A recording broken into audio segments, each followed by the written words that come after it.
முதல் இறை செய்தி வருது. இக்ரா பிஸ்மி ரப்பிக்கல்லதி ஹலக் ஹலக்கல் இன்சான மின் அலக். குர்ஆனுடைய 96வது அத்தியாயத்தினுடைய ஆரம்ப 5 வசனங்கள் வந்த பிறகு இவங்க நபியாக ஆக்கப்பட்டிருக்கிறார்கள் என்ற இந்த தகவல் வந்த பிறகு வஃபதரல் வஹி, வஹி நின்று விட்டது. வஹியுடைய அந்த தொடர்ச்சி என்பது இல்லாம போயிருச்சு. வஹியை ரசூலுல்லாஹ் எதிர்பார்க்கறாங்க. இப்ப இனி வருவாரா, அந்த வானவர் வருவாரா என்று எதிர்பார்க்கிறார்கள். ஆனா ரசூலுல்லாஹி ஸல்லல்லாஹு அலைஹி வஸல்லம் அவர்களிடத்துல வானவர் வரவில்லை, எந்த வஹியினுடைய தொடர்பும் இல்லை, எந்த வஹியும் வரல. வஹி அப்படியே நின்று விட்டது. அப்ப பாருங்க, ஒன்று வந்து நம்ம இடத்துல வர ஆரம்பிக்கிறது, அந்த தொடர்ச்சி அப்படி நின்னு போச்சுன்னு வைங்களேன், அது ஒரு பெரிய மன நெருக்கடி தானே, கஷ்டம் தானே, சிரமம் தானே. அப்ப வஹி என்பது அப்படியே நின்று விடுகிறது.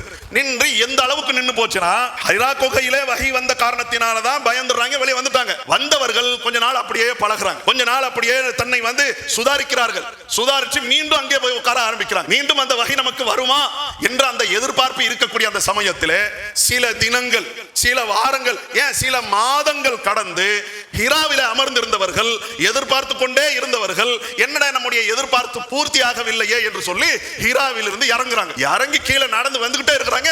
திடீர் என்று ஒரு சத்தம், திடீர் என்று ஒரு அழைப்பு வந்த உடனே முன்னால பாக்குறாங்க, யாரும் இல்ல. வலதுபுறம் பாக்குறாங்க, யாரும் இல்ல. இடதுபுறம் பாக்குறாங்க, யாரும் இல்ல. பின்னால பாக்குறாங்க, யாரும் இல்ல. அப்படி மேல எடுத்து பாக்குறாங்க, அதே வானவர், அதே பெரிய தோற்றத்தோடு வானத்திற்கும் பூமிக்கும் இடையில அப்படியே வியாபித்திருக்கிறார். அவ்வளவு விசாலமான அடிப்படையில் தன்னுடைய இருப்பின் மீது அவர்கள் அமர்ந்திருக்கிறார்கள். முகம்மதே அழைச்ச உடனேயே தைரியத்தை வர வைத்துக் கொண்டிருந்தார்கள் அல்லவா? அந்த வஹி வராதா, அந்த வானவர் வரமாட்டாரா என்று தைரியத்தை வர வைத்துக் கொண்டிருந்தார்களே. மலையிலிருந்து கீழே இறங்கிட்டாங்களே, இறங்கி அந்த தூதர் ஸல்லல்லாஹு அலைஹி வஸல்லம் மேல அவரை பார்த்த உடனேயே மீண்டும் அச்சத்திற்கு ஆளானவர்களாக குடு குடு குடு குடு குடுன்னு நேர ஓடிடுறாங்க.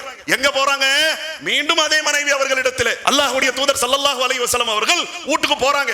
போயிட்டு தஸ்ஸிரூனி, என்னை போத்துங்க போத்துங்க. மீண்டும் அவர் வந்துட்டாரு. கதீஜா அம்மையார் அவர்கள் போத்துறாங்க. போத்தன உடனே என்ன, நீங்க அப்பமும் பார்த்தா போத்திட்டு தூங்குறீங்க, இப்பமும் போத்தி கொண்டிருக்கிறீர்கள். அல்லாஹ்வுடைய வஹி வருகிறது. குர்ஆனுடைய 74வது அத்தியாயத்தினுடைய ஆரம்ப 5 அல்லது 7 வசனங்கள். யா அய்யுஹல் முத்தஸிர், போர்த்தி கொண்டிருப்பவரே, எழுங்கள், எச்சரிக்கை செய்யுங்கள். இனி போத்திக்கிட்டு பொத்தி பொத்தி படுக்கக்கூடிய காலகட்டம் அல்ல, எழ வேண்டும் நீங்கள். எச்சரிக்கை செய்யுங்கள். வரப்பக ஃபகபிர், உம்முடைய இறைவனை பெருமைப்படுத்துங்கள். வஸியாபக ஃபதஹிர், உம்முடைய ஆடைகளை தூய்மைப்படுத்துங்கள். வர்ருஜஸ ஃபஹஜுர், எதெல்லாம் அசுத்தமோ அசுத்தமான அந்த கொள்கைகளையும் அசுத்தமான அந்த காரியங்களையும் அசுத்தமான அந்த வஸ்துக்களையும் நீங்கள் வெறுத்து ஒதுக்குங்கள்.